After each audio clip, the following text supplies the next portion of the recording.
Sa tulong ng pagsasanib puwersa ng lokal na pamahalaan ng Pusurubio, Pusurubio Community Hospital at ng Bureau of Fire Protection Pusurubio, noong May 18, 2023 isinagawa ang BFP training para sa mga empleyado ng Pusurubio Community Hospital.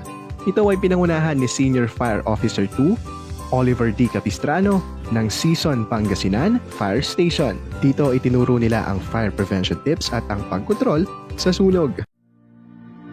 Ang layunin ng pag-iwas sa sunog ay turuan ng publiko sa mga pag-iingat na dapat gawin upang maiwasan ang mga potensyal na nakakapinsalang sunog at kung paano makaligtas sa mga sunog na ito. Ito ay isang proactive na paraan ng pagpigil sa mga emergency na nakabatay sa sunog at pagbabawas ng pinsalang dulot nito. Sa tamang paggamit ng fire extinguisher, laging tatandaan ang acronym na PAS. Pull the pin, aim at the base of the fire, squeeze the top handle or lever, and sweep from side to side. Number 1, pull the pin.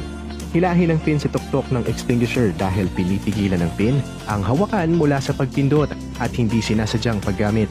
Number 2, aim at the base of the fire. Lumapit sa apoy na nakatayo sa isang ligtas na distansya. Ituon ang nozzle o outlet patungo sa base ng apoy. Number 3, squeeze the tap handle or lever. Pagdikitin ang mga hawakan upang maalis ang extinguishing agent sa loob. Upang ihinto ang paglabas, bitawan lamang ang mga hawakan. Number 4, sweep from side to side. Isweep ang nozzle mula sa gilid patungo sa gilid habang papalapit ka sa apoy.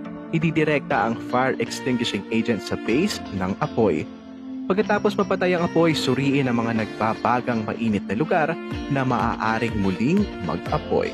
Ang BFP ay tinitiyak ang kaligtasan ng publiko sa pamamagitan ng pag-iwas o pagsugpo sa lahat ng mapanirang sunog sa mga gusali, bahay at iba pang katulad na istruktura, kagubatan at mga sasakyan.